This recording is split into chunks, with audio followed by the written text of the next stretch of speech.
Hi viewers, welcome to our channel. ప్రస్తుతం మనతో పాటు భరద్వాజ్ గారు సీనియర్ జర్నలిస్ట్ ఉన్నారు. వారితో ఒకసారి మాట్లాడదాం. సార్ నమస్కారం సార్. నమస్తే అండి. సార్, నిన్న జగన్మోహన్ రెడ్డి గారు ములాఖాత్ తర్వాత అధికారులను బెదిరిస్తూ మాట్లాడడం, మనం వ్యాఖ్యలు చేయడం మనం చూసాం సార్. ఇప్పుడు దాని పట్ల పోలీసుల సంఘం రియాక్ట్ అయిపోయింది. మేము ఎవరి వైపున ఉండము, అంటే 4 సింహాలకు మాత్రమే మేము సెల్యూట్ చేస్తాము. జగన్ గారి వ్యాఖ్యలు బాధాకరము, వాటిని వెంటనే వెనక్కి తీసుకోవాలని చెప్పేసి వాళ్ళు కూడా అంటే స్టేట్మెంట్ ఇవ్వడం జరిగింది సార్. అయితే ఈ నేపథ్యంలో వీళ్ళు కేసు పెట్టే దిశగా వెళ్తున్నట్టుగా కూడా కొన్ని వార్తలు రావడం చూస్తున్నాం. అండ్ అధికారులను బెదిరిస్తున్నారని చెప్పేసి ఈయన ఆల్రెడీ అక్రమాస్తుల కేసులో బెయిల్ మీద ఉన్నారు. సిబిఐ కోర్టుకు ఒక పిటిషన్ పెడితే ఈయన బెయిల్ రద్దే అవకాశం ఉంది. ఆ దిశగా కూడా అడుగులు వేసే ప్రయత్నాలు చేస్తున్నట్టు కూడా వార్తలు అయితే వినిపిస్తున్నాయి సార్. మరి ఆయన వ్యాఖ్యలకు పోలీస్ సంఘం రియాక్షన్, మీ ఒపీనియన్? అంటే బెయిల్ రద్దు కోసం వీళ్ళు పిటిషన్ పెట్టుకుంటే పెట్టుకోవచ్చు, తప్పేం లేదు. అయితే నేను 4 సింహాలకే నమస్కారం పెడతాం, లేకపోతే సెల్యూట్ చేస్తాం, 5వ సింహం గురించి మేము పట్టించుకోమంటే కుదరదు. ఎందుకంటే వ్యవస్థను నడిపిస్తోంది 5వ సింహమే, 4 సింహాలు కాదు. ఈ 4 సింహాలని రథానికి కట్టుకుని రైడ్ చేస్తోంది 5వ సింహం, రాజకీయం. సో రాజకీయ సింహానికి కట్టుబడి ఉండక తప్పని పరిస్థితి ఉంది వాళ్ళకి. ఎందుకుంది అంటే ఇప్పుడు ఇలా మాట్లాడినందుకు కూడా కేసులు పెట్టుకోవచ్చు వాళ్ళు. పరిస్థితి ఏంటంటే చంద్రబాబు నాయుడు గారు అరెస్ట్ అయినప్పుడు చంద్రబాబు నాయుడు గారిని అరెస్ట్ చేయడానికి వెళ్ళిన సందర్భంలో వాళ్ళు వ్యవహరించిన తీరు, అంటే పోలీసులు వ్యవహరించిన తీరు పట్ల ఆయన కూడా ఆక్షేపణ వ్యక్తం చేశారు, చంద్రబాబు నాయుడు గారు కూడా. అంటే రాత్రే వచ్చారు, నేను ఇంట్లో ఉన్నాను, బయట మా వాళ్ళందరినీ వేధించారు, చివరికి నేను వచ్చాను, నన్ను కూడా చాలా ఇబ్బందికి గురి చేశారు, ఇవన్నీ మాట్లాడారు వారు కూడా. పోలీసులు అనుకుంటున్నారు ఈరోజు ఏదో వాళ్ళ రాజ్యం నడుస్తోందని, రేపు రాబోయేది మా రాజ్యమే అన్న కాంటెక్స్ట్లో వారు మాట్లాడారు.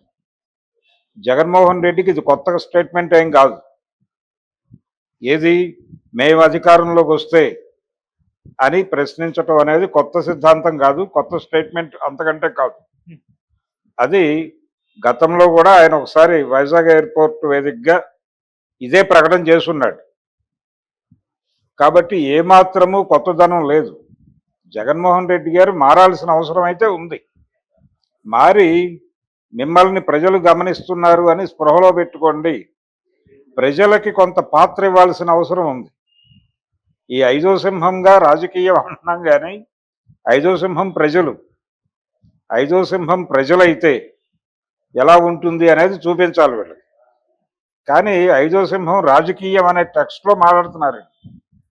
ఏది 4 సింహాలకే నమస్కారం చేస్తాం అని చెప్పడం వెనకాల ఉద్దేశం అదే. వాళ్ళు చాలా క్లియర్గా మేము మీకు కాదు అని చెప్పడం లేదు. రాజకీయాన్ని 4 సింహాల్లో భాగం చేశారు, అంటే ప్రభుత్వాన్ని. ప్రభుత్వం ఎలాగూ భాగస్వామి. ప్రభుత్వం భాగస్వామి అయితే అధికార పార్టీకి మాత్రమే మేము చేస్తాం, ప్రతిపక్షాలతో మాకు సంబంధం లేదని చెప్తున్నారా అనేది కాంటెక్స్ట్. అందుకని ఆ స్టేట్మెంట్లో చాలా డొల్లతనం ఉంది. శ్రీ పోలీసు వారు ఇచ్చిన స్టేట్మెంట్లో, పోలీసు సంఘాలు ఇచ్చిన స్టేట్మెంట్లో ఇప్పటి వరకు అంటే అధికార పక్షం లేదు, ప్రభుత్వం ఏ నిర్ణయం తీసుకున్నా దానికి కట్టుబడి వ్యవస్థలు పనిచేయాలి, పని చేస్తాయి. అంటే వీళ్ళు పాయసంలో గరిట లాంటి వాళ్ళు అని చెప్పాలి. మేం పాయసంలో గరిట లాంటి వాళ్ళం, మాకు ఆ రుచి తెలియదు, వేడి తెలియదు. ప్రభుత్వ నిర్ణయాల మేరకు చట్ట పరిధిలో ఏం జరగాల్సి ఉందో అది చెయ్యటం మా విధి. మేం మా విధికి బద్ధులం తప్ప ఎవరికీ బద్ధులం కాదు. అందుకని మీరు అధికారంలో ఉన్నప్పుడు మీ ప్రభుత్వ నిర్ణయాలను మేము కాదన్న సందర్భం ఏదైనా ఉందా అంటే, ఆ రోజున అమరావతి ప్రాంతంలో కర్ఫ్యూ విధించి వందలాది మంది పోలీసుల్ని వీధుల్లో తిప్పినటువంటి చరిత్ర ఉంది వైఎస్ఆర్సీపీకి, జగన్మోహన్ రెడ్డికి కూడా. కర్ఫ్యూలో ఇన్ని వందల మంది ఎలా తిరుగుతున్నారు అని సోషల్ మీడియాలో సెటైర్లు వేశారు ఆ టైంలో, వారికి గుర్తుందో లేదో కానీ. కాబట్టి పోలీసులు వైఎస్ఆర్సీపీ టైంలో వారి బాణీలోనే పాట పాడారు. ఇప్పుడు తెలుగుదేశం పార్టీ అధికారంలోకి వచ్చింది కాబట్టి కూటమి ప్రభుత్వం కూటమి పాటే పాడుతున్నారు, కూటమి పల్లవే పాడుతున్నారు. ఎవరు అధికారంలో ఉంటే వారి బాణీ పాడటమేనా, లేదు ప్రజల తరఫున ఐదో సింహంగా ప్రజలను అనుకుని ప్రజల కోసం చేసేది ఏవైనా ఉందా అంటే శూన్యం అనేది మనకి తెలుస్తుంది.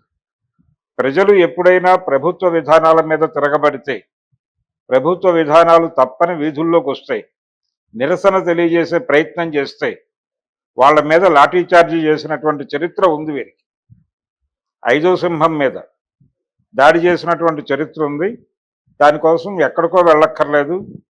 తెలుగుదేశం ప్రభుత్వం ఉమ్మడి ఆంధ్రప్రదేశ్లో అధికారంలో ఉండగా చంద్రబాబు నాయుడు గారి ఆధ్వర్యంలో ఇక్కడే హైదరాబాదులో బషీర్బాగ్లో జరిగినటువంటి కాల్పులు, విద్యుత్ ఛార్జీల పెంపుకు వ్యతిరేకంగా వీధిలోకి వచ్చి ఆందోళన చేస్తున్నటువంటి వామపక్షాల ఆధ్వర్యంలో నడుస్తున్నటువంటి ఆందోళన మీద కాల్పులు జరిపిన చరిత్ర ఇదే. చంద్రబాబు నాయుడు గారి ప్రభుత్వానికి అనుకూలంగా పోలీసు వారు వ్యవహరిస్తూ ఆ ప్రభుత్వాన్ని కాపాడుకోవడం కోసం, ఆ ప్రభుత్వ విధానాల మీద నిరసన తెలియజేస్తున్న ప్రజల మీద కాల్పులు జరిపి నలుగురిని పొట్టను పెట్టుకున్నటువంటి ఉదంతం మనకి ఇంకా గుర్తుంది.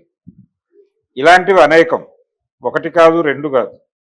బషీర్బాగ్ కాల్పులే కాదు, ఇంకా చాలా ఉదాహరణలు ఉన్నాయి. అంజయ్ గారి ప్రభుత్వంలో జరిగినటువంటి ఇంద్రవెల్లి, గిరిజనులు అక్కడ సభ పెట్టుకుంటే గిరిజనుల సభ మీద దాడి చేసి అనేక మంది గిరిజనులను పొట్టను పెట్టుకున్న చరిత్ర ఉంది మన కళ్ళ ముందే.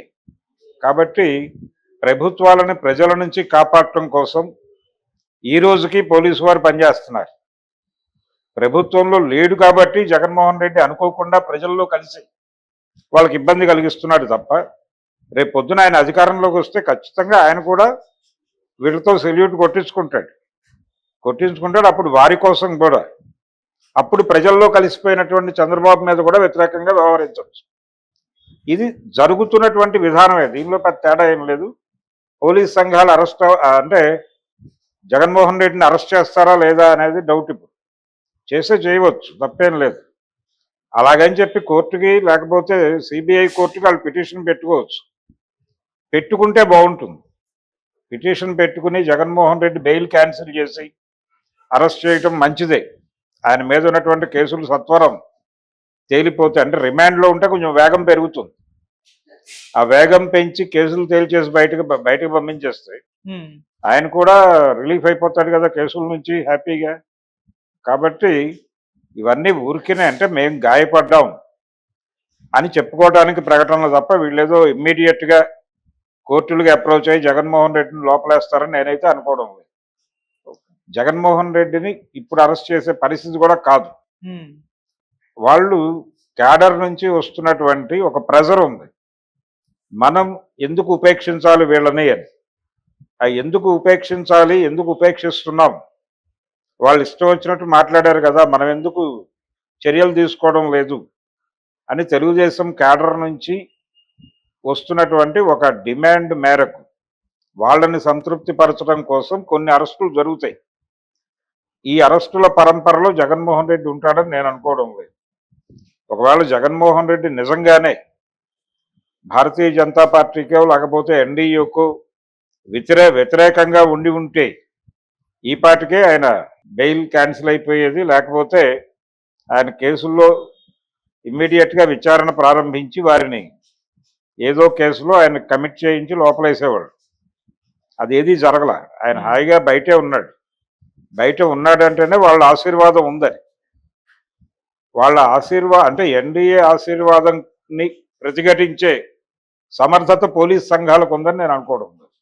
Okay sir. ఎన్డీఏ ఆశీర్వాదంలో ఉన్నటువంటి జగన్మోహన్ రెడ్డిని అరెస్టు చేయించేంత సమర్థత పోలీస్ సంఘాలకు ఉంటే ప్రపంచం ఇంకోలా నడిచేది. ఇవన్నీ ఊరికనే పేపర్ మీద ప్రకటనలే తప్ప జగన్మోహన్ రెడ్డికి ఏదో జరిగిపోతుందని నేను అనుకోవడం లేదు. కానీ అరెస్ట్ చేస్తే కరెక్టే. నిజంగానే వాళ్ళు గాయపడి ఉంటే వాళ్ళు చెప్తున్నటువంటి మేము నాలుగు సింహాలకి సాల్యూట్ కొడతాం అంటే, నాలుగు స్తంభాల్లో మీడియా కూడా ఉంది. మీడియా మీద దాడులు చేసిన సందర్భాలు కూడా ఉన్నాయి. మీడియా వాళ్ళని అరెస్టులు చేసి జైల్లోకి పంపించిన చరిత్ర కూడా ఉంది వీరికి. అలాగే ఈ ఐదో సింహం మీద దాడులు చేయటం అనేది చాలా ఎక్కువ జరుగుతుంది. ఇప్పుడు జగన్మోహన్ రెడ్డి వాళ్ళకి ఐదో సింహంగా కనిపిస్తున్నాడు, ప్రజల్లో మనిషిగా కనిపిస్తున్నాడు ఇప్పటివరకే. రేపొద్దున ఆయన కూడా నాలుగో సింహంగా, నాలుగు సింహాల్లో ఒక సింహంగా మారే ప్రమాదం ఉంది. జగన్మోహన్ రెడ్డి అది చూపించి వాళ్ళని బ్లాక్మెయిల్ చేస్తున్నాడు. నేను ఈరోజు బయట ఉన్నాను కానీ ప్రజలలో ఒకడుగా కనిపిస్తున్నాను కానీ రేపు ఈ నాలుగు సింహాలలో ఒక సింహంగా నేను మారే ప్రమాదం ఉంది, అప్పుడు మిమ్మల్ని కరిచే అవకాశం ఉంది అని చెప్తున్నాడు ఆయన. దాని వరకు మీరు మారినప్పుడు డెఫినెట్గా మీకు సాల్యూట్ కొడతామనే చెప్తున్నారు. మీరు మారండి ముందు. మీరు నాలుగు సింహాల్లో ఒక సింహంగా మారితే మీకు కూడా సాల్యూట్ కొడతాం. ఆ రోజున బయట ఉన్నటువంటి మీరు సింహంగా ఉన్న రోజుల్లో చంద్రబాబు నాయుడు గారు సింహంగా లేనప్పుడు వారి పట్ల మీరు చెప్పినట్టే వ్యవహరించాం కదా. మీరు చెప్పినట్టే అమరావతిలో పోలీసులను తిప్పాం కదా. అప్పట్లో మా రాజ్యం నడిచింది అని వాళ్ళే చెప్తున్నారు కదా. ఇప్పుడు మీ రాజ్యం మా ద్వారా నడిచింది అని వాళ్ళే చెప్తున్నారు కదా. తెలుగుదేశం పార్టీ ఆఫీస్ మీద దాడి జరిగినప్పుడు ఏది గన్నవరం కార్యాలయం కాదు, తెలుగుదేశం పార్టీ కేంద్ర కార్యాలయం మీద దాడి జరిగినప్పుడు పోలీసులు పక్కకి వెళ్ళిపోయారు అనేది కదా విమర్శ. సజ్జల రామకృష్ణారెడ్డి గారి ఆదేశాల మేరకు పోలీసులు కాసేపు కళ్ళు మూసుకున్నారు, అక్కడ పని జరిగిపోయింది అని కదా అభియోగం. అంటే పోలీసు వారు ఆ రోజున అధికారంలో ఉన్నటువంటి వైఎస్ఆర్సీపీకి అనుకూలంగా వ్యవహరించినట్టే కదా. సో అధికారంలో ఎవరుంటే వాళ్ళకి అనుకూలంగా మేము వ్యవహరిస్తాం. మేము మీకు అనుకూలంగా వ్యవహరించాలంటే మీరు అధికారంలోకి రండి అని చెప్తున్నారు. ఇంతకు మించి పోలీసు వారి ప్రకటనలో కొత్తదనము లేదు, జగన్మోహన్ రెడ్డి మాటల్లోనూ కొత్తదనం లేదు, ఆయన కొత్తగా వారిని గాయపరిచింది కూడా లేదు. వీళ్ళు ఎట్టి పరిస్థితుల్లోనూ ఏ కోర్టుకి ఏ పిటిషను పెట్టరు. కాకపోతే కొంచెం బ్లాక్మెయిల్ చేయటం, మేమున్నాం, మా సంఘాలు ఉన్నాయి, మా ఉనికి ఉంది అనేది ఒక్కసారి ప్రపంచానికి చెప్పడం కోసం